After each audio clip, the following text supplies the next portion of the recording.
And we will go ahead and get started. So once again, thanks for being here this morning. My name is Katie Enders, and I am an associate planner here at PSRC.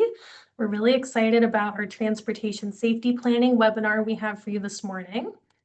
A few quick notes before we really start things this morning. The Toolbox series, if this is your first time, is a quarterly webinar series that's focused on sharing best practices and resources for local planning. A lot of our work is focused here in the central Puget Sound region, but we often feature work outside of that as well. If you have any questions or ideas for future sessions, you can always reach out to me at my email listed there on screen. I'd be happy to talk with you about presenting at a future session.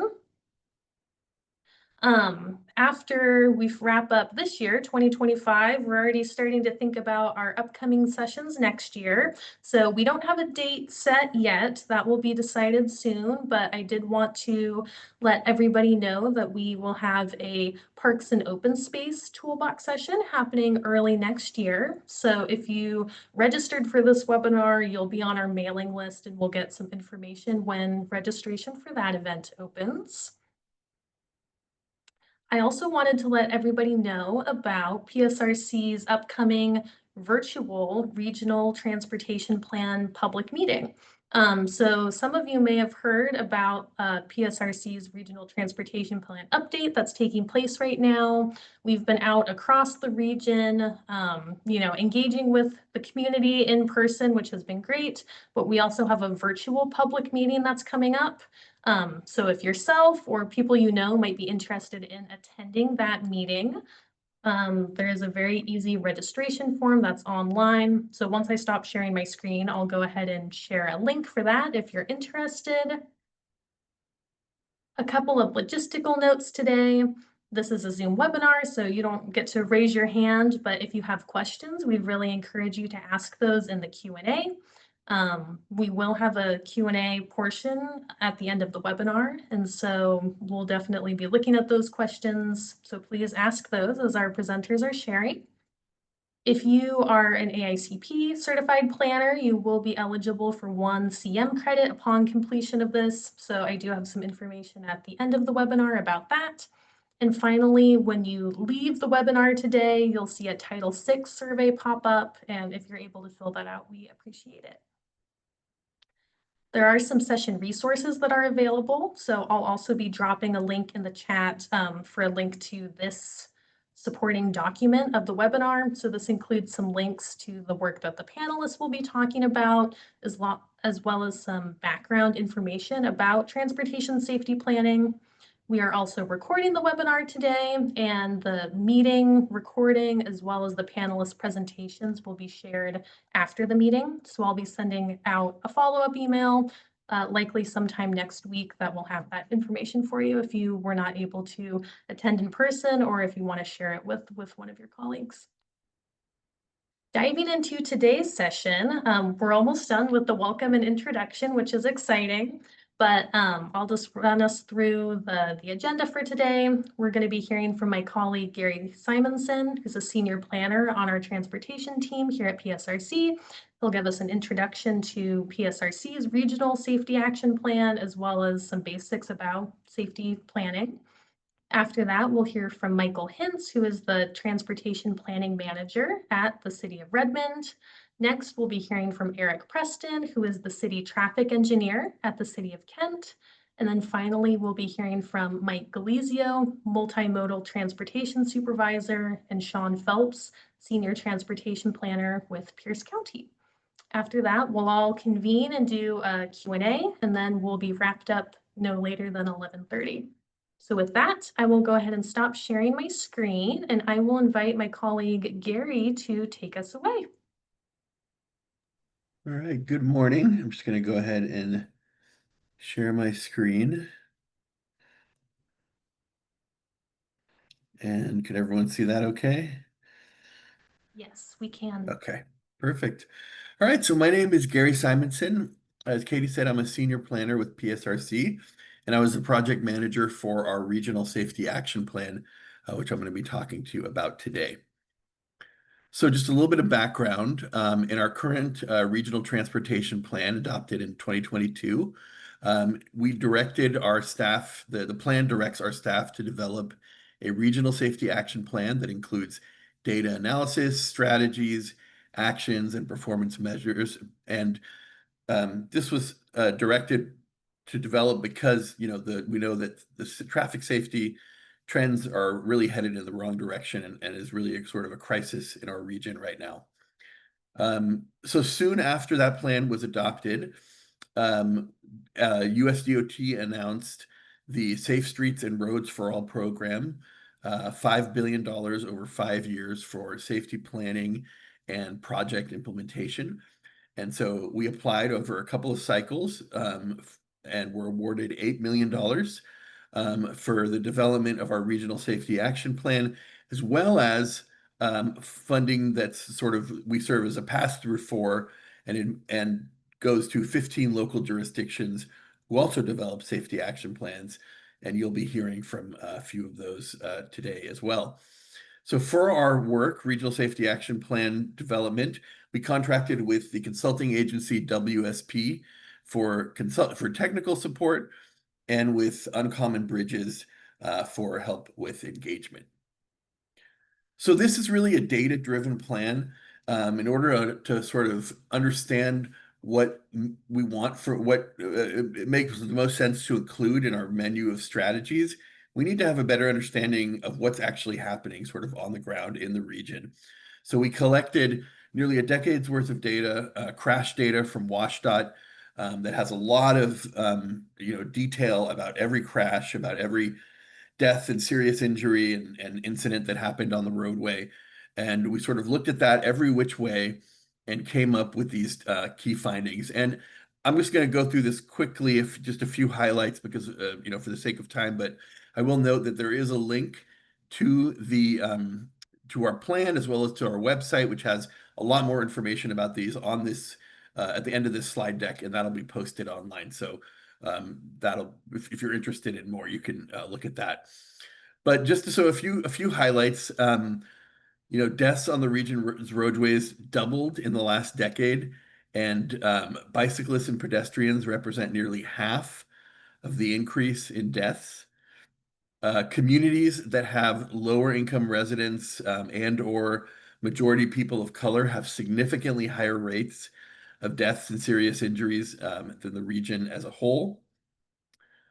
When we map the crashes, the most frequent fatalities and serious injuries we found to occur on major arterials that have higher posted speeds. And also in crashes where sort of larger, heavier vehicles were involved, like light trucks, SUVs, pedestrian and bicyclist death rates were 43% higher than in crashes that involve passenger cars. We also developed a regional high injury network. So this highlights the corridors that have the highest concentration of deaths and serious injuries in the region from 2016 to 2023. I will note again, there's a link to our high injury network map dashboard, which this is a screenshot of. It's sort of interactive dashboard that you can look more closely at the corridors and overlay them with our equity focus areas as well. And one thing I want to note quickly is just that you'll be hearing some of the local agencies talk about their local high injury networks. For the regional high injury network, we look at the full scope of all the regional data, so it's a broader range. For the local high injury networks, though there will be some overlap, but some corridors will pop for them that will not be included on the regional high injury network. So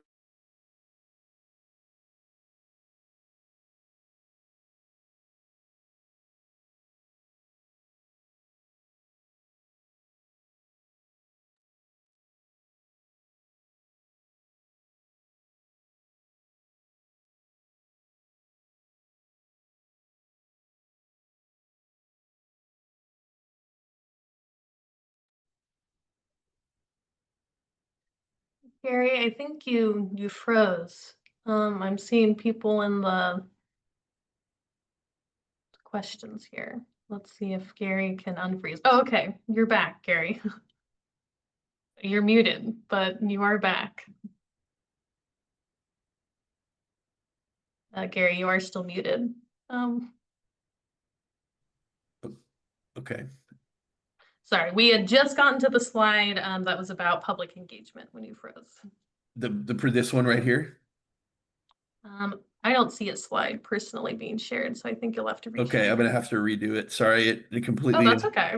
reset my screen here. So let me, okay. Technical difficulties. You know, it happens. Okay. How's that? Perfect. Can you Yep, see it yep, now? looks Okay. great. Thanks, Gary. Yeah, no, thank you. And I apologize for the disruption.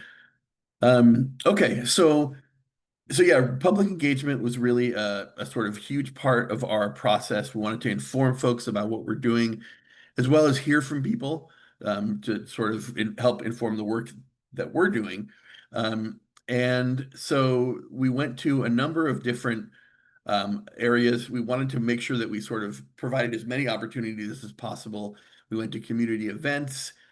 We had an online engagement hub that has had a survey. We had 4 regional public meetings, 1 in each county.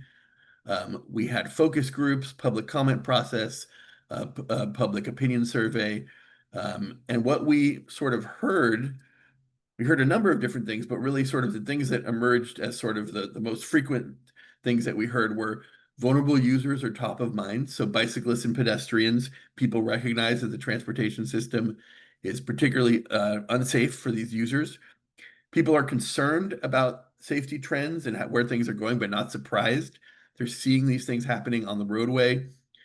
People are concerned about driver behavior. There's a sense that since the pandemic, drivers are being more aggressive, not paying attention. And then we heard from our partners and sort of our partner agencies that data sharing is going to be key to helping drive solutions. And of course, sometimes we know what to do, but we just don't have the funding to do it. So really the centerpiece of our plan is our strategies. And we developed a strategy toolkit based on the safe system approach. And so I'm just going to briefly talk about that. It's going to come up in a number of presentations here today. But basically the central tenet of the safe system approach is that deaths and serious injuries are unacceptable. That, we want to prevent crashes, of course, but crashes are going to happen. And when they do happen, we want to prevent the most severe outcomes. So, of course, we want to have safe road users. So we want to educate folks as much as possible, but it's also important that we design our roads, that we have safer vehicles, that we have safer speeds and good post-crash care, so that again, when crashes do happen, we can eliminate deaths and serious injuries. Because humans do make mistakes, humans are vulnerable, and we need to have a system that takes that into account. So for our strategy toolkit, each of these wedges that you see here on the wheel represent one category of strategies.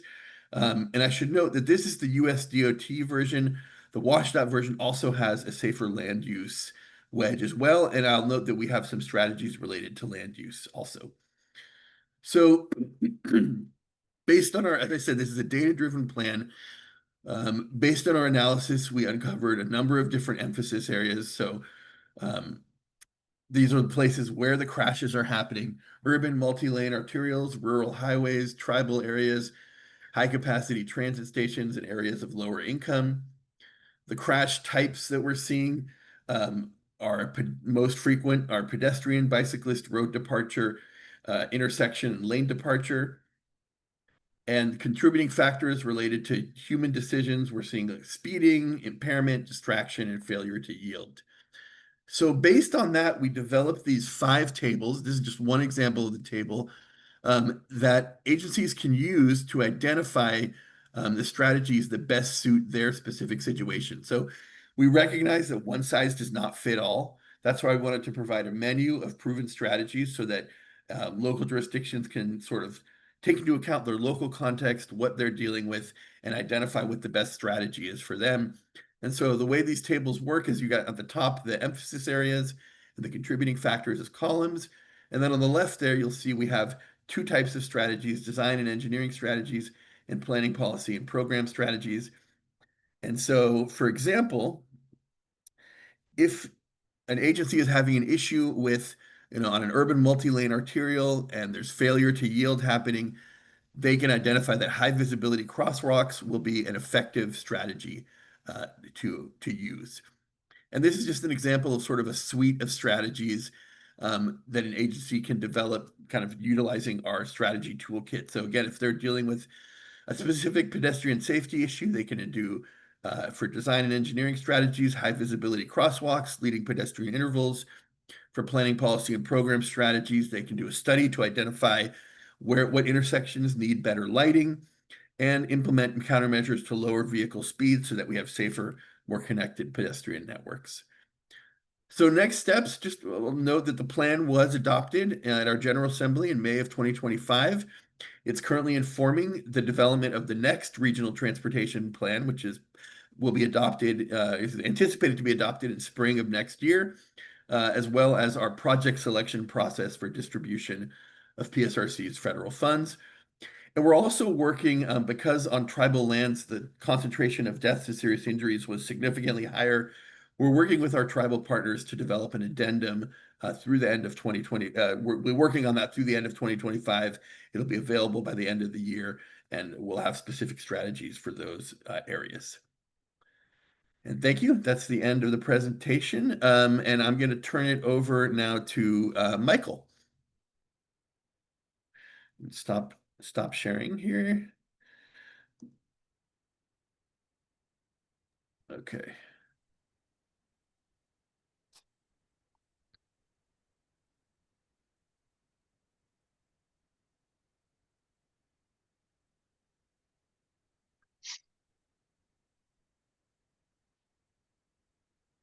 All right. Thank you very much, Gary. I have to say that PSRC's safety action plan, having reviewed several regional safety action plans, PSRC's is really top notch just in terms of its clarity and usability. So really appreciate the efforts on that plan. My name is Michael Hintz. I'm the Transportation Planning Manager for the city of Redmond.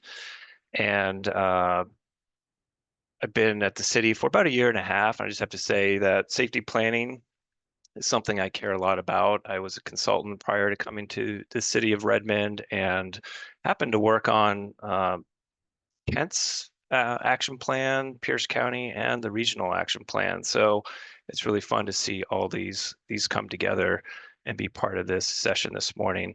So what I'm going to do is talk about some of the potentially unique aspects of Redmond's safety action plan and put a bit more focus and emphasis on our implementation efforts, since I think others are speaking more to kind of the planning process that inform their action plans. And I'll just start off with a little background. Our safety action plan was adopted last April. And prior to the safety action plan work, our city council adopted a Vision Zero resolution in 2022, which endorses Vision Zero as part of a comprehensive effort to strive to achieve zero traffic deaths and serious injuries in Redmond. However, the resolution did not set any target date. So that was a big part of our effort initially with the safety action plan, is to meet with stakeholders and various departments across the city to really nail down what a reasonable target date is for achieving zero fatalities and serious injuries. And this is what we landed on, kind of an incremental step. And I'll just say that the city of Redmond has relatively small number of fatal and severe injury crashes. And in some recent years, there's been zero deaths, which is great. There were 7 deaths between the year 2020 and 2024, and 37 serious injuries. So still too many. And I think our plan is really focused on that safe system approach. At the same time, our policies, a lot of policies we put in place in our comprehensive plan and in our soon-to-be adopted transportation master plan are really focused on creating a multimodal transportation system that invites more people to bike, walk, and take transit. So this growing amount of bike and walk activity could really result in more fatal and severe injury crashes if we don't take a proactive approach. And that is really why the safe systems approach is so critical to follow. It's really, in essence, future-proofing Redmond's transportation network to be the safest it can be. So just to build on what Gary covered about the 5 pillars endorsed by FHWA, 5 pillars of the safe systems approach, we did add land use similar to WSDOT as a critical pillar. And, you know, why did we do this? Well, I mean, it's been said a good transportation plan starts with a good land use plan. Or put another way, a good land use plan is really the best transportation plan. So putting people closer to their destinations and closer to transit reduces reliance on automobiles, which in turn reduces exposure to the kinetic forces of cars and trucks. So Redmond's comprehensive plan targets about 73% of housing units and nearly 80% of jobs into its urban centers. And really including the land use pillar in our Safer Streets Action Plan is really an acknowledgement of the importance of land use. There are really no land use strategies in our Safer Streets Action Plan. It's really our comprehensive plan where those strategies reside. So just wanted to share that. Something that might be a little unique about our Safer Streets Action Plan, we adopted a local road safety plan through WSDOT's program back in 2024, and then shortly thereafter embarked on developing the Safer Streets Action Plan. So we essentially folded in the data analysis from our LRSP into our Safer Streets Action Plan. And this really was the data analysis component of our Safer Streets Action Plan. And therefore, our efforts with the action plan were more focused on policies and programs informed by the crash factors identified in the LRSP, as well as other proactive steps that are grounded in the safe systems approach. So the infrastructure projects in our Safer Streets Action Plan are essentially those that were identified in the local road safety plan. I think one of my favorite features of our action plan is this summary of actions categorized by time frame. Maybe a little hard to see on the screen, but the majority of actions that we've identified are to be accomplished within years 0 through 2, so near term. And they're mostly policy changes like updating the signal manual, street standards, our speed limit policy. And we've already made some substantial progress toward formalizing some of these things, as well as a post-crash review team, which is one of the actions identified. And I'll speak more to some of the other things that we are moving forward with in fairly rapid mode. I just wanted to say something about our high injury network and high risk network. We developed both of these networks, and obviously the high injury network is focused on crashes that have happened, so it's more reactive. And so we looked at fatal and severe injury crashes and put more weight on the fatalities. And then we also developed a high risk network, which is based on the risk factors identified in our local road safety plan, such as speed, presence of bike lanes, functional class, proximity to pedestrian generators, etc.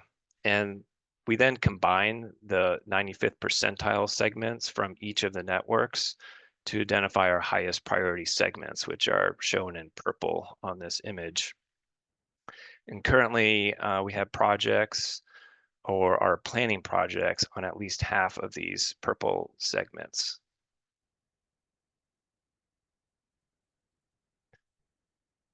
So just going to talk through some of the policies and programmatic things identified in our action plan, and some of the things we're doing in terms of implementing these actions. The first being to update our signal manual. Redmond is already doing many of the great signal strategies that have been identified as proven safety countermeasures, such as leading pedestrian intervals, LPIs, backplates on signals, no right on red, but we don't have criteria formalized in our signal manual. So that is something that we'll be focused on in the next year or so. We did install our first pedestrian scramble, which the image on the screen shows that. That was put into operation just days before the downtown light rail opening last spring. And it's been really interesting to see how the community has reacted to that and really adapted to a new treatment like that. Speed obviously is one of the, if not the most critical risk factor to be addressing. And we've put a lot of emphasis on speed in our action plan, including embarking on a citywide speed study, which we're going to start this January. And we received funding from WashDOT's HSIP program to do that. And we'll look to lower speeds on many of our collectors and arterials outside of our urban centers where speeds are already 25 miles per hour. And we'll take a corridor by corridor approach rather than a blanket policy. We'll also look to reduce speeds on our local streets from 25 to 20 miles per hour. We've already moved forward on installing speed safety cameras, the city's first speed safety cameras, and those should go into effect in Q1 of next year. We're starting at 3 schools, and then our ordinance allows us to expand to more schools and potentially park zones in the future.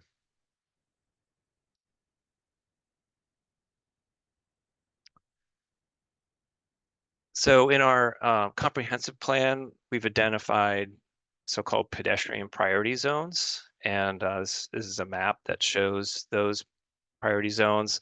They more or less overlap with our urban centers. However, these priority zones are not super well defined. I mean, they sort of are generally defined as places where pedestrians are the priority. But what does that mean exactly?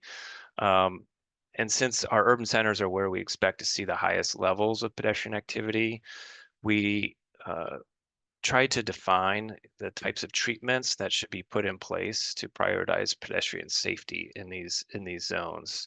So the main focus is on engineering treatments and signal strategies, but also there's a focus on education and even enforcement to really underscore the importance of motorist yielding to pedestrians, and also a focus on controlling lower speeds in these priority zones.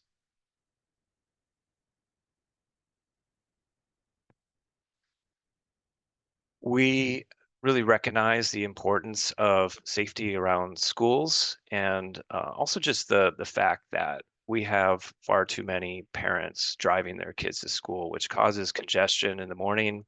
It really erodes the safety of folks trying to walk and bike to school. And we really want to focus on this as not only a safety issue, but also just a travel demand issue. And our focus is building out infrastructure that helps parents feel safe and confident letting their kids walk and bike to school. We've already made a lot of great progress on that. Our sidewalk network around schools is mostly complete.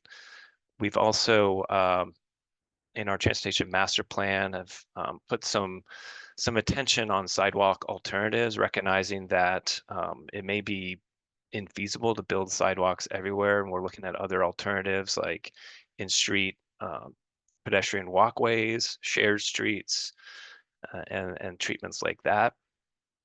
And our transportation master plan also really focuses on separated bikeways and bicycle boulevards, so-called low stress bikeways. So really this is all part of encouraging walking and biking to school.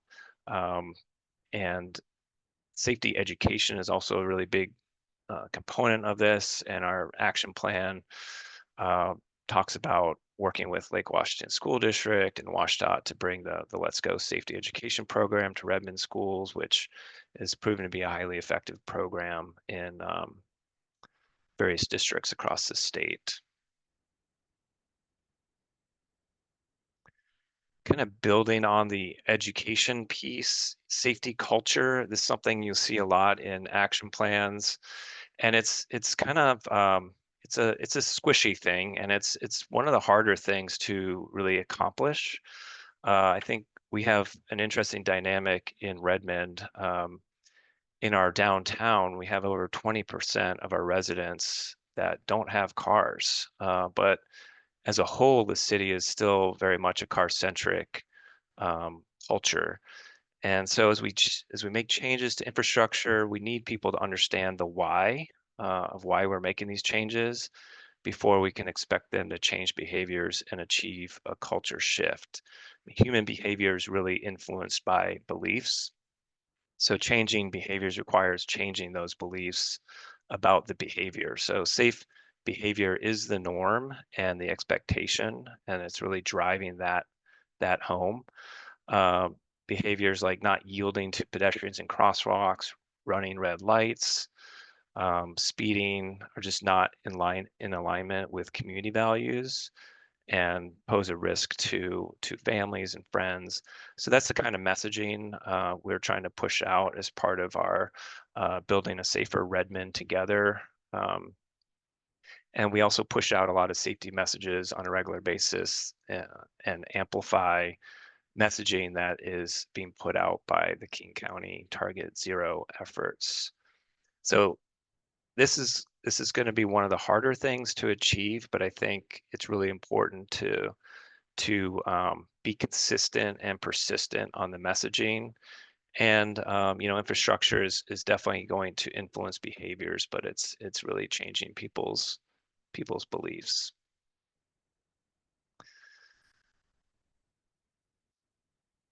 Our action plan identifies a number of emerging topics and technologies, things that we don't really quite have a great handle on now, but we see on the horizon, and we see as things that we want to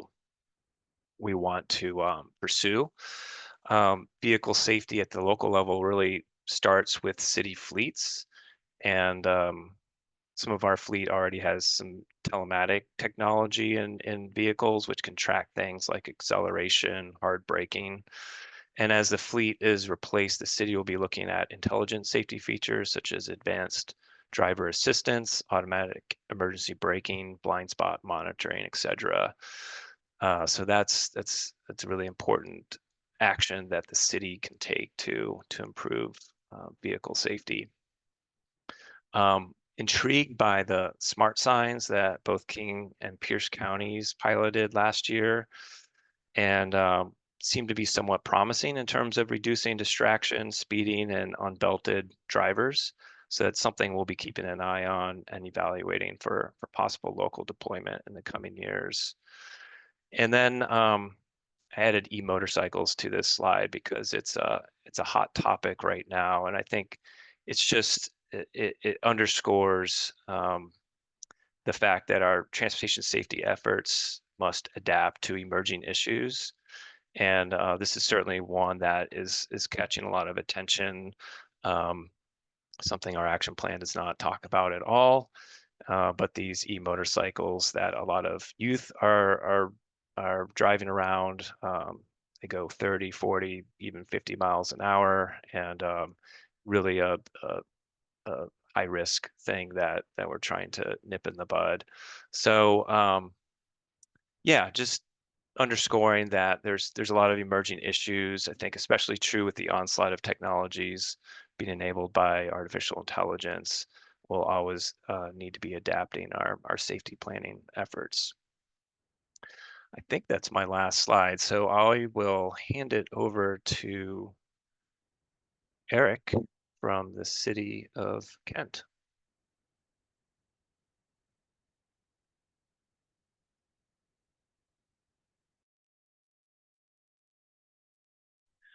All right. Well, thank you, Michael.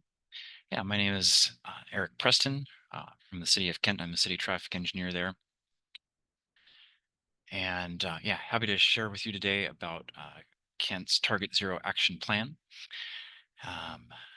So the agenda that I wanted to go through today, talk about the process, the plan, as well as the implementation thereof. But there's a lot of guidance about how to put together a plan. And so we were asked to focus on two elements really, engagement with the community and early actions or outcomes of this effort. So we'll be sure to include some surprises that we uncovered through that process. But the SS4A grant allowed us to do a great deal more outreach and engagement than we would on a given year. The city has a small number of staff, and we in Public Works tend to piggyback on other departments conducting, public engagement. And so the plan it was informed by equity analysis posted on PSRC website, and we wrote that straight into the scope of work. And so we go where people are, and we conduct in-language outreach, and we're able to get lots of translation. And so there were 15 in-person events, including an online survey. We had 3 phases. There's our public help, where we, help define the problem, raise awareness, and then we focused on solutions, and then gained buy-in. There was a broad array of stakeholders, and not just the usual suspects. So, for examples, number one, school district bus driver in training event. That was a great event because there's great eyes on the street. They're on the street every day, those bus drivers. So these are safety professionals, and they have a lot to share. The second was a Juneteenth celebration at the park on a beautiful day. It was a great opportunity to win a gift card and caught people's eye to participate. Third was a flea market event in Spanish. We utilized native speakers with understanding of technical terms. So just a heads up, be sure to QC your technical materials in those other language, those non-English languages. Fourth was a YMCA Community Days event. That was great outreach, and the parents were looking for an adult activity while the kids were busy with their activity at the community days. And so those parents had time and a lot to contribute. Our community engagement is just totally vital to the process of the Target Zero Action Plan, reflecting diverse community perspectives and building trust to serve as the foundation for the plan's outcomes. The city conducted 3 citywide phases of engagement as part of the TZAP. First was listening and learning. This is part of our issue identification. Second was integrating community input in the solution compiling, and incorporating community support during project development. The project also utilized an advisory group, similar to the Transportation Master Plan update a few years prior.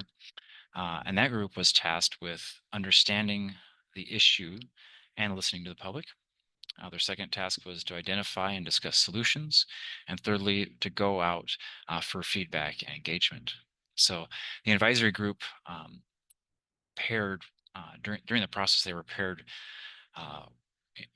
residents and CBOs up with staff representatives of King County Target Zero Task Force, Kent School District, and also WSDOT to bring a multidisciplinary approach.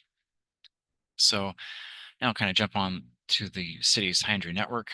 I will note that the city of Kent, our network represents the last 5 years of data that were available at the time, compared to the regional plan's 8 years of data. So we were able to look at vulnerable road users separately from all users. So there was big interest in looking at it through that lens. So you can see the red areas for the VRU was separate or sometimes overlapping, quite often overlapping with the all users high entry network in yellow. So the VRU vulnerable road users are overrepresented in KSI crashes. This informs the solution packages for the plan for safer crossings where pedestrians are likely to be. And we also found higher crashes on state routes, which is a pretty common finding of other crash analysis as well, and an ongoing challenge. There were three things that we found a little surprising. First, despite the more recent framing of safer land use, as you can see from the red corridors, those are generally the areas with higher densities, and in most cases, greater block density. Um, so we're looking for more information from others on safer land uses, how that's defined, and what it's based on, and how it ties into the safe system approach, just more information in general. Two, there were concerns through engagement hearing about lack of sidewalks. And this is true. The city does have a need for better connectivity, but the data shows that vulnerable road users are getting hit, hurt, and killed where there are sidewalks and not where they're missing.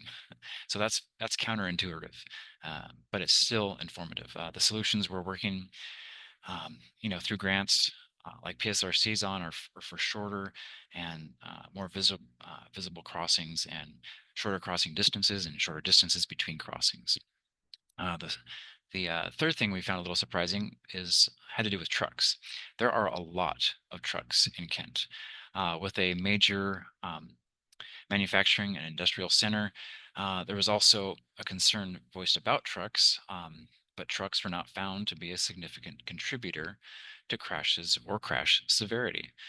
So it's difficult to draw conclusions from that, but it may be because there's really a separation of that industrial land use and therefore less mixing of those modes. So it's a topic that we'll look into more, but you notice that the VRUs, the red on the map is largely not in our manufacturing and industrial center, which is here in the valley. Hopefully you can see my cursor. That's our valley, and there's largely no red in that area. So lastly, an opportunity. Note, I know they're hard to read, but you can see some little call outs on our map there. But those, we looked at online engagement, and sorry, if you go online and look at the plan, you can see those in more detail. But outreach and engagement is an important opportunity to demonstrate what the city is doing. So each of those call outs represents a project or a solution that was either recently constructed, or it's under construction, or in design, or we have a firm a plan on that. So that was a key thing we wanted to have in our plan. So this can really help tell your city's story and talk about what is being done, which can be a lot. There are over 20 projects listed here, and it helps you regarding negativity bias. Sometimes we don't do a great job of acknowledging what we are doing and what is being done. So this can help with that weighty and charged discussion. So next, this is talking from the, sorry, kind of apologies for the style here, but I want to talk about impairment because impairment is overrepresented in our data. So apologies for the style here, but these are screen captures of the Washington Traffic Safety Commission Target Zero dashboard.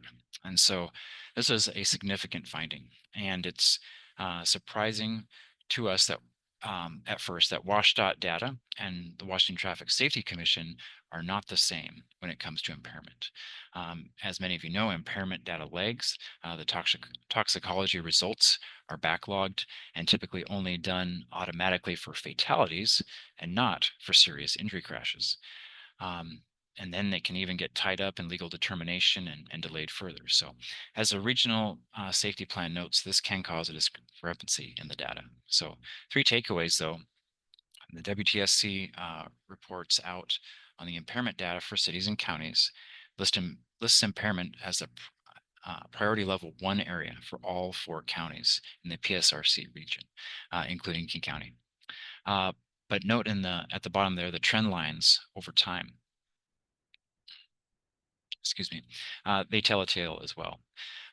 It's familiar and maybe not surprising that impairment involve crashes kind of reverse course since 2020, that the left trend, as has speeding on the right. Unfortunately, walkers also trending up, but the absolute numbers are half that of the impairment involved. You may also note that these are dated screenshots from 2024. A current recheck of the dashboard this month shows impairment even higher for King County at 62%, up from that 59%. So is that things getting worse or just the data catching up? That's up to interpretation at this point. For the second phase of engagement, the city discussed project types along key corridors with past crashes or similar risk factors. This phase revealed that the following project types were more desirable: aligning speed management with improvements, conducting educational campaigns to address impaired and distracted driving or automated enforcement, adding sidewalks with comfortable buffers from the travel lanes, adding street lighting, or raised crosswalks, curb bulbs, and improved pedestrian crossings in general. That was very, very common themes. So what this looks like for the plan is that we had 3 packages similar to other plans. So each project, I guess those packages are listed there on the right. On the left, safer crossings for VRUs, appropriate speeds, and safer signals. So each project package applies different sets of countermeasures to corridors with different characteristics found on the high-entry network. So I'm not going to go over in detail each one, but you can definitely check this online on the Kent website. But if it looks like a lot, it's just a choice the city made for corridors with similar characteristics. This isn't just about the high-entry network. So when the city has the ability to work on corridors, these are packages that we can apply. Plan was also very multidisciplinary. Both engineers and planners, I'm looking at you through the camera, we like to focus on projects, but programmatic and other solutions are what makes this plan multidisciplinary. So we try to have just as many non-engineering solutions as engineering solutions. Many don't register on a map, but these are paired with each of the corridors as solutions in the plan. So on that note, it is important to note that enforcement and engagement were both highlighted by the advisory group, and just as important as projects and have a broader and sometimes more immediate impact. Safety is a societal issue, as we know. Responsibility is shared. Some early actions that we've been able to do. You can see we've had a speed focus on key corridor, partnering with King County and Renton. That's that 132nd corridor.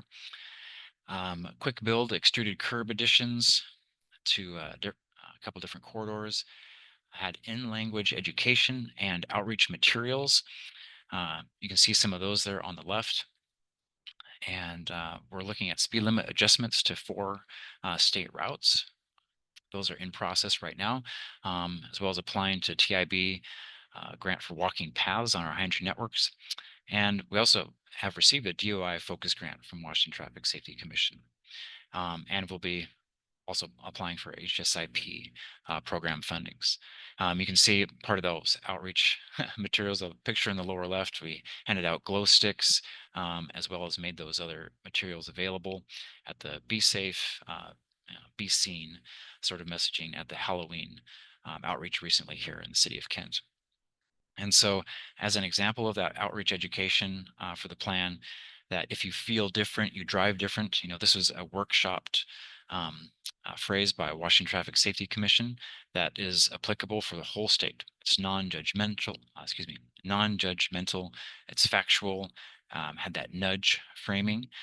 We've asked if they could do more workshopped in language educational materials like this, because they are easy to use, easy to hand out, and have a great message.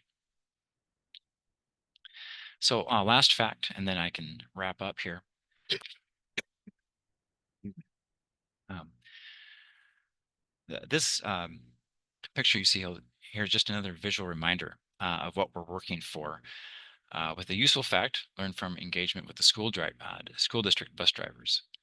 The school district runs, the Kent School District runs 150 routes every day, every single school day, with over 12,000 plus students get to school largely without incident. And that's a marvel and a success. And so a lot of people working every day to make things like this continue to happen. So I'm happy to take any questions, but I think I'm supposed to hand it off now to Sean and Mike.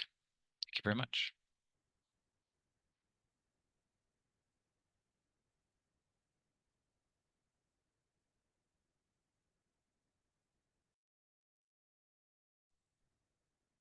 Thank you, Eric. I'm Sean Phelps with Senior Transportation Planner with Pierce County. And I will be doing the first part of the presentation. I'll hand it over to Mike Galizio, Multimodal Transportation Supervisor. And I think you shall be seeing my full screen. Can somebody confirm that? Yep. Okay. Thank you. So our first slide is just a kind of the timeline of our plan. In 2022, our county council adopted a resolution endorsing Vision 2030, endorsing Vision Zero, and authorizing us to submit a SS4A grant. This was kind of spurned by a death of a bicyclist in the Parkland area. It was actually on Highway 7, but it really kind of raised the ire of the community and really made our council take action to start the Vision Zero process. So we applied for the grant, and then in 2023, we hired our consulting team, DKS Associates, with subs of Tool Design and Stefferson Associates. And as Michael mentioned, he worked on the plan for a bit before he went to Redmond. So the core of our work really was in 2024, the public outreach and all of the analysis, commencing and bringing the plan to our council in March and April of this year, and full adoption in April 29th of this year. This is sort of a summary of all of our engagement. There was a lot done: social media, in-person meetings. We did a public survey, an online open house. And one of the real important aspects we felt were stakeholder interviews. So Mike and I sat down with our school districts, our law enforcement, our fire and rescue, and our Pierce County Traffic Safety Task Force leader, really to talk about kind of the enforcement education aspects, which are, somewhat out of our hands, where road design and control is in our hands. So we really have fostered those relationships and kept them going, especially on the education front. We had both an external working group of stakeholders and an internal steering committee that met monthly. And we have an entire community outreach and engagement report, which is a appendix of the plan itself. So as far as our in-person activities, we tabled at events in all 7 of our council districts, and then we did a few other events focused on some of our historically underserved communities, particularly the Parkland Spanaway area. For the survey, I had a goal of 1,000 responses. We got pretty close. Some people said I was crazy. We'd only get a few hundred, so I was satisfied that we got a pretty good turnout for that. So then what were some of the issues that people had, or main topics? So we had a multiple choice question here, up to 4 issues people were able to choose, and by far driver behavior rose to the top. Speeding, distracted driving, you'll see impaired driving there, and also road rage is a big concern. And then the second bucket is really the conditions of the facilities, the lack of facilities, the potholes, the lack of lighting, and things like that. So those are the 2 main themes we found. And then we also allowed for an open-ended question. What are your main concerns? And again, I think because of the speeding and erratic driving, enforcement really rose to the top, followed again by improving the roadway system for safety and speeds. This is a broad look of just fatal crashes in the county and on the county roads. So the blue line is all streets and highways except for freeways. We kind of took the freeways out because they serve a different purpose in a way, and so that these numbers would be much higher, of course, with the freeways. But we saw over this 11-year period was a real uptick, like many jurisdictions have. In 2020, 2021, we've tailed off a bit. This only goes to 2022. We had a bit less fatalities in 2023. I think we had 25. So we're hoping that trend comes down. As you can see, in the last decade, we were kind of around the 10 to 15 fatality range on our county roads. So it's really concerning how that had upticked.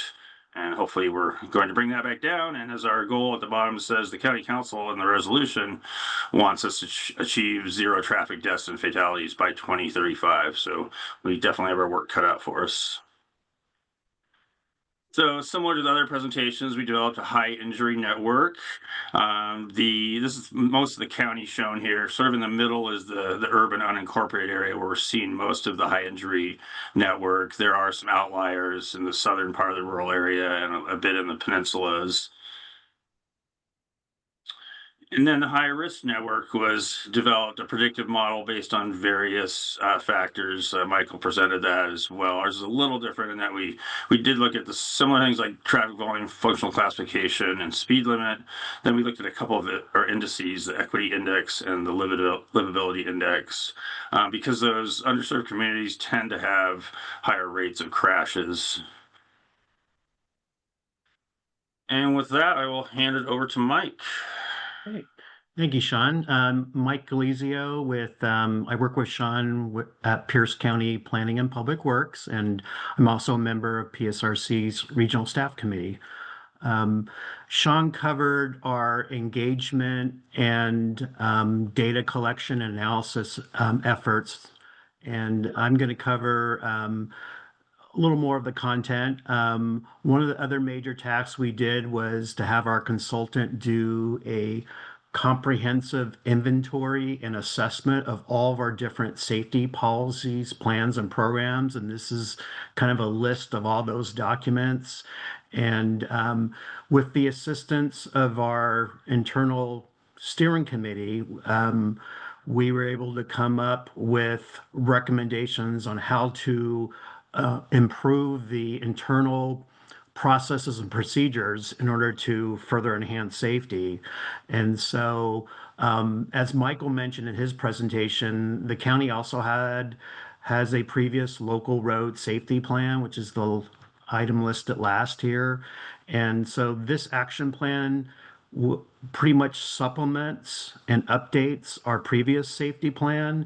And we learned from WSDOT that we can use our action plan to meet plan eligibility requirements for WSDOT safety grants. So our plan will let us meet federal grant eligibility requirements as well as state grant eligibility requirements. Next slide. So we had the benefit of using the same consultant, DKS Associates, who was leading the effort on updating the state highway safety plan, which most people know as Target Zero. So we used the same consultant. And so we decided to be consistent with the state plan and organize our plan based on the same 4 emphasis areas. And those were high-risk behavior, which includes impairment, speeding, seatbelt use, distracted drivers. Another emphasis areas was focusing based on crash type and location.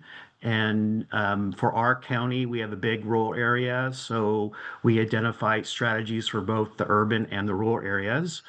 The third emphasis areas was focusing on vulnerable road users, whether it be young drivers, ages 15 to 24, or older drivers. And then, of course, the last emphasis area was by mode of travel. And again, active transportation users and motorcyclists are most vulnerable road users. Next slide.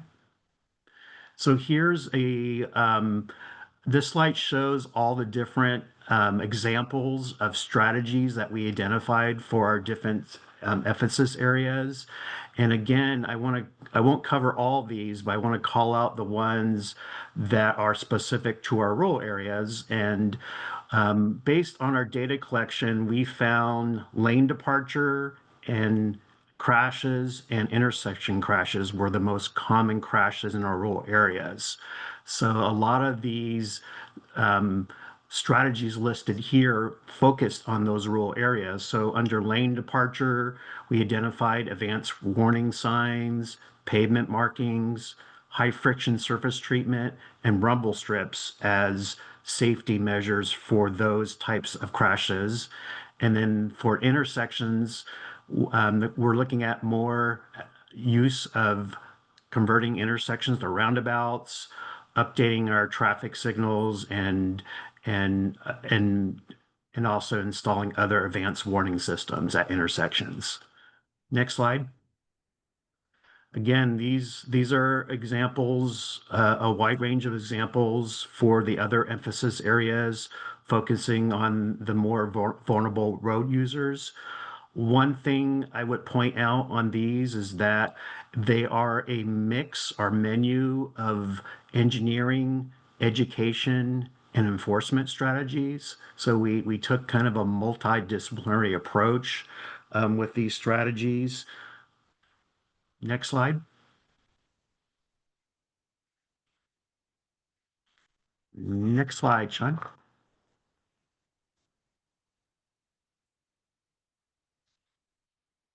And this is a map what that shows again our high injury network. And then we went through the exercise of actually prioritizing our county road segments. And we did that using basically 4 criteria. The first criteria was whether the road segment was included in our high injury network. And then a second criteria was whether it was part of our high risk network. And then the third criteria was whether it was identified in our equity index as a very low underserved population area consisting of low income or ethnic areas. And then of course we incorporated our engagement feedback. And so those are the 4 criteria that we use to kind of evaluate our county road segments. Next slide. For intersections, we use a similar criteria, but it was limited to number of crashes, the equity areas, and the input and engagement. So compared to the road segments, this one really was more data driven and focusing on the crash data. Next slide. So this is our list of our top 10 road segments with the highest safety needs. And just to give you perspective, this is the unincorporated area between the city of Tacoma and the city of Puyallup. And it's made up of a combination of urban growth area and historical rural separate areas. And so this is the list we came up with. The segment that's identified in G is one of the priority projects that we identified. When we were putting together our consultant contract, we knew we were going to pursue grant funding through SS4A. So as part of that contract scope, we asked the consultant to develop conceptual plans and cost estimates for 3 priority projects. So this is one of the projects that was identified as a high priority, and it makes us ready to submit our application right away. I would mention that these projects are not in a ranked order. They're just our top 10. We wanted to leave that decision open to our council in deciding which projects to move forward with in terms of grant applications. So it isn't a ranking, but it is kind of our top 10 locations with highest needs. Next slide. And we did the same exercise again with our intersections. And again, the top two were the projects that we actually did submit SS4A grant applications for. And so those have been submitted. And next slide, Sean. And this is just the table of contents for our plan. And we essentially, it ended up being about a 60-page, the main body of the document is about 60 pages. Overall, it came out to be 300 pages because all the technical appendices. Chapter 5 is where we put all of our strategies. Instead of spreading it out through the document, we decided to keep it all in one chapter. Two appendices I just wanted to call out. Appendix A was the USDOT self-certification eligibility worksheet, and Appendix B was our adopted council resolution. We knew these were two things we would need to provide if we were going to submit applications. So we went ahead and included it as part of our plan. So that way in the future, we have it in one location and that information is readily available. Next slide. And chapter 6 of our plan talked about our next steps and focusing on plan implementation. And in addition to doing annual reporting to our council, developing a communication plan that's going to be now focusing on implementation. The other measure we're doing in terms of implementation is we, with the help of Tool Design, we developed this online crash data dashboard, which is already posted on our website. This slide's a little bit outdated because we've already added our 2023 crash data, and we've already added, and we're in the process of adding our 2024 crash data. And the other thing we'll be developing related to this dashboard is kind of a tutorial video that helps users navigate through the dashboard and make it a lot more easier. And so next slide. So this pretty much wraps up our presentation. The link, just a second, Sean. The link to our website is on the bottom left corner of that slide. And we have our plan, our outreach report, and all of our previous presentations that we did, all are posted online. Sean was our project manager, and his contact information is listed there. And that's pretty much concludes our presentation. I'm gonna hand it back to Katie. Great. Thanks so much, Mike. Really appreciate it. And thank you to all of the panelists. These have been very interesting, and it's been, yeah, really informative seeing similar subject matter, but kind of the individual priorities of each jurisdiction and how there can be some refinement there. So at this time, I'll ask all of our panelists to come back on screen here, and we will dive into some Q&A questions. So first of all, I want to say that we got a lot of great questions through the registration process. So thank you to everybody that submitted those questions. We'll be working through some of those right now. And then, as I'm sure you've all been seeing, we've been able to answer a couple of questions in the chat already. And then we also have some more questions that we'll try to get through as many as possible. And if you have any more questions in the audience, please feel free to submit those. So the first question I want to ask, I'm going to direct towards Gary. So one of the things that came up a lot in the pre-registration questions, and it's also come up a little bit in the chat today, curious about, given the current federal administration, shifting priorities, can you provide any information about the future of the Safe Streets and Roads for All grant program, and kind of curious, about the future of that program? So just curious to hear thoughts on that. Yeah, so I can tell you what I know. There is a lot of uncertainty, but that program was authorized to provide $5 billion, $1 billion per year between for fiscal year 2022 through fiscal year 2026. And it would require reauthorization by Congress in order for that to extend, and that has not happened. And I think given the current situation at the federal level, there's just uncertainty about whether that would happen. I don't think we're necessarily expecting that it will, but we don't know. So I wish I had a more satisfying answer about that, but Yeah. Yeah, Mike, looks like you have something to add. Yeah, just to echo what Gary said, I know as a member of the regional staff committee, we get monthly updates from Robin Gotsky with PSRC, and she's closely tracking that issue. And I think the last thing I think Robin mentioned is that the surface transportation reauthorization, they're hoping that those discussions will begin later this year.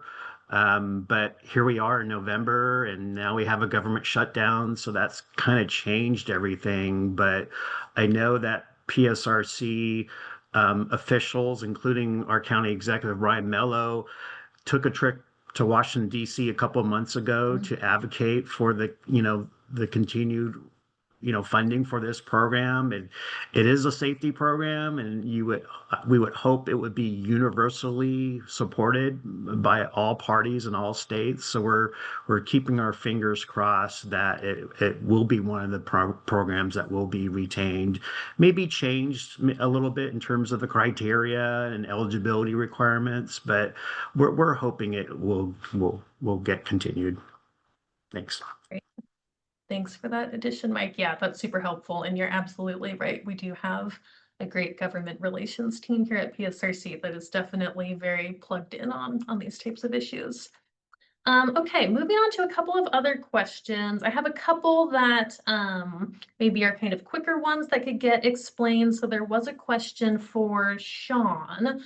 When you were talking, you described the livability index measure, which I believe was part of your high injury network. Could you just talk a little bit more about what's included in that livability index, if it's something you know off the top of your head? Well, I have to say I do not know off the top of my head. I think I looked at it one time a couple years ago, but right now I'm kind of drawing a blank. I think transportation accessibility is one of the aspects of it. In it, all these indices have a number of components, right? So I can, if somebody wants to follow up with an email, I can delve into that more with them. Sure, great. Well, thanks for that. We also had some questions about, oh man, where did my question go? I was going to ask. Oh, this one was also more directed at Gary, just kind of asking about major challenges and takeaways from PSRC's work specifically. So kind of working at that regional level on the Regional Safety Action Plan. But I would also be curious once Gary answers, many of you already shared some big challenges and takeaways, but if anyone has anything they really want to underscore and share, feel free after Gary. Sure, yeah. So I'm happy to kind of talk about some of the lessons learned and key considerations that we have based on our experience. This is would be geared towards potentially, I think the question asked about sort of advice for other MPOs, but I think more broadly, this would be useful for anyone developing a safety plan. So, but I think at the regional level, a regional safety plan should first and foremost be thought of as sort of a resource to help local agencies make more effective and efficient safety investments. When conducting analyses on deaths and serious injuries, we found that it's really helpful to cast a wide net in terms of the variables and the typologies that are examined. Just look at all the data to see what types of patterns might emerge, what you might find. There may be some unexpected things. There certainly, were for us. And then just a note again about, I think you've been seeing a number of different high injury networks. I sort of briefly mentioned this in my presentation, but these are going to have differences because of different scales, approaches, needs. That doesn't mean that they're inconsistent. What's important is that all the jurisdictions and everybody developing a high injury network is using a data-driven approach to identify the problem areas and to prioritize actions. And then I think and this is for again, more for the regional plans, it's helpful to think of strategies as context specific, not location specific. So the local plans, as you saw, have very location specific, identifying locations there that require action, identifying location specific solutions and strategies. At the regional scale, we were developing the strategies as more sort of context specific. And then just, I said this during our presentation as well, but I think it's worth saying again, one size does not fit all. So when developing a menu of strategies, really account for sort of a broad array of possible local contexts. And I'll stop Great. there. Awesome. Thanks, Gary. Mike? Yeah, just to contribute a little bit more to the lessons learned. One of our challenges at the beginning of our process was how to address state highways in our plan. And, because county constituents use it just like everyone else. And so although the focus of our plan was on county roads, we decided to address state highways we didn't include interstates or access controlled state highways, but we decided to do an analysis of the non-access controlled intersections like State Highway 7, which is the location of a lot of our accidents, because those intersections those state highways intersect a lot of county roads. And so we actually included, I mentioned in my presentation, our top 10 list of county intersections. We actually also included a top 10 list of state highway intersections, and included that because we felt it would come up at one point. We did include WSDOT in our external leadership work group, and I would encourage everyone who's preparing a plan to do the same. The other lessons learned was that we had our sheriff department involved in our leadership work group effort, but we didn't have the leadership of the sheriff department involved. And so by the time we presented our plan to our council, a new sheriff came on board and expressed a lot of reservations and concerns about our plan. So I just recommend to everyone to don't forget to include enforcement and education strategies in your plans, and make sure the leadership of the sheriff department and maybe the school districts are involved in the development of your plan, just so you have a good, mix of strategies in your plan. But make sure you get that commitment from their leadership. Great. Thanks, Mike. You're queuing up a couple other questions. This is perfect. One quick kind of clarification on the first point you were making, talking about, you have state roads, you have WSDOT roads, you have county roads. So for these plans, we have a question kind of asking, across the board, do you have target 0? Do those targets apply only to the roadways that are under your control, or do those targets apply to all of the roads that fall in your geographic location, jurisdiction? Does that question make sense?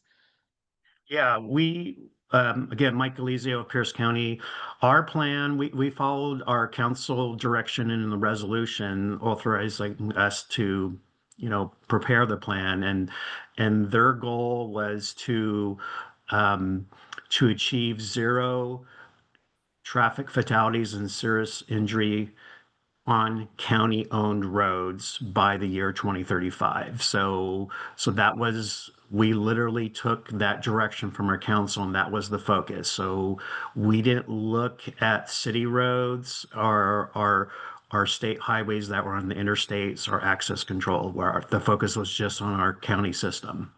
Got it. And then for Kent and Redmond, I'm just curious from more of a local jurisdiction, is that similar where it's like only focused on your city-owned roads? Yeah, for City of Redmond, that is our focus. City roads, WashDOT has their own Target Zero plan that would apply to, for example, State Route 520 that cuts through Redmond. And then I think we do acknowledge, though, that we have several King County roads directly outside of our borders that we would want to coordinate with the county on for safety efforts. Great. Yeah, yeah. Our focus is also on city-owned or managed roads. There's several managed access state routes for which we have the lion's share of the responsibility. So, but yeah, those are included in our plan as well. Great. Sean, something to add? Yeah, as another example, I'm on the steering committee for the city of Ordine, which is a pretty small city in Pierce County. And the kind of main street going through there is Highway 162. So I know they're, for instance, really actively looking at the state highway and working with WashDOT on looking at the crashes there. So it's, when that state highway is really the bone of your transportation system, it kind of doesn't make sense to not really put a magnifying glass to that roadway. Yeah, that's great context. That makes a lot of sense. Mike also brought up the school district. So I want to shift gears because we only have a couple minutes left, but we had a couple of questions about like school districts. So obviously many of you mentioned, interacting with the school district. We had some questions, so I'll list a couple things, and then if people want to jump in on any part of these questions, feel free. Questions about whether any of the presenters had outreach events that were at schools. So from that question, I'm taking away that more geared towards student or parent outreach. Also some questions about any effective strategies that you've seen in reducing car trips for school drop-offs and any creative solutions that are emerging there. And then maybe just more broadly, Mike, you already mentioned it, but just talking about your partnership and how important of a partner the school districts are in this type of planning process. I mean, I can start out with the responses, and this is actually probably another lessons learned. When we were developing our earlier drafts of our plan, it was almost all overwhelmingly engineering strategies, and we didn't really have a lot of education strategies, and it wasn't included as part of our contract, our scope of work with our consultant. So Sean and I decided we would conduct our own stakeholder interviews with the school districts. And another group we did interviews with was our fire and rescue districts, because we found out from networking with the school districts that the fire and districts do safety outreach to the schools. I think there's a program called Arrive Alive program, which is done at the high schools, and it does mock accidents showing the dangers of young drivers, driving while drinking and speeding. And it also involves our sheriff. So it was a learning process. And we also learned through our sheriff's department that they had 9 school resource officers at the schools, but they weren't actually teaching or doing safety, but they do have a presence at the schools. So, and we were kind of wondering, well, maybe they can assist us in getting the word out about our plan. So when we finished our plan, we put together an information card, and we've distributed it to the school districts and to the fire and rescue districts. And that way they can help get the word out about our plan and just increase awareness on about our plan. So that's kind of one of the things we did. But when we had our stakeholder interviews with them, they brought up a lot of safe routes to school issues that weren't even covered in our own plan. And so we wanted to make sure those are added as safety strategies in our plan. So, and Sean, I don't know if you have anything more to add. No, Great. Any you covered thoughts, it, Mike. Redmond or Kent? Any other thoughts to add? I guess I can jump in. We didn't have any direct events at schools with school children necessarily, but collected a lot of feedback from them and their families at other events, like at the YMCA and obviously the school district bus drivers training. Great.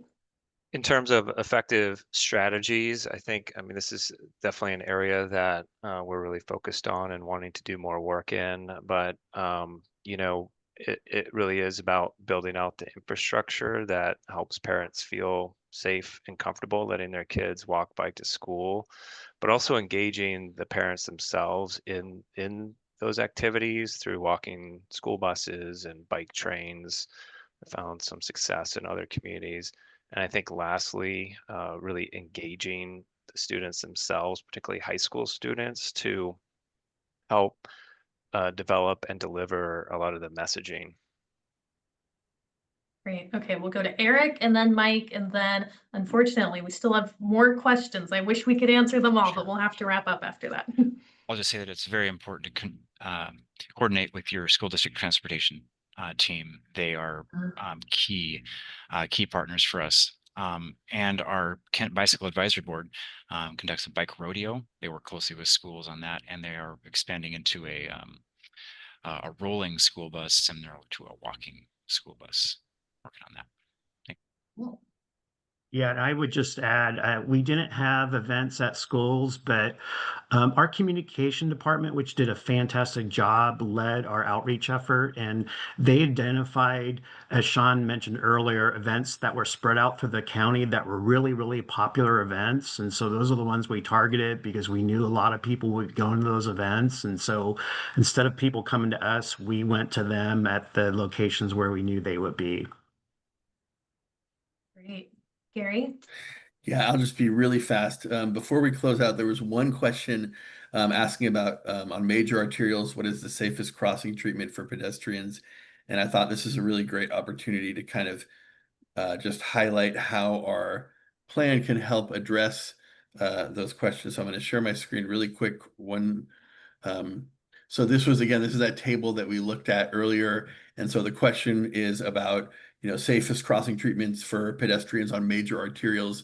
So this is just a great sort of example of how agencies can use our plan to identify different options. Again, we know there's different local contexts, different things that, different preferences for different jurisdictions. So this is the urban multi-lane arterial emphasis area. And you can see this is the pedestrian table.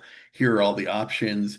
If you don't want pedestrian hybrid beacons, there's other proven strategies, protected crossing islands, leading pedestrian intervals, various other things. So yeah, just wanted to highlight that, and I'll stop there. Wonderful. Well, thank you all so much. And to the audience, thank you also, because we had a lot of really great questions and a lot of engagement during this webinar, which was really helpful. So it's nice to be able to have some good conversations about these things. I was going to share my screen. Oh, there. Okay, my button disappeared. I was afraid for a moment, but let me go ahead and just briefly share my screen to give you all a little reminder to keep your eyes peeled for information about our upcoming session that will be taking place. It seems far away now, but it'll be here before we know it, early 2026.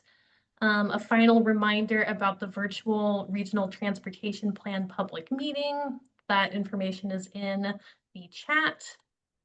And then finally, I'll ask Alexa to go ahead and launch our final poll here, which just allows you to review and give a little bit of feedback on this session.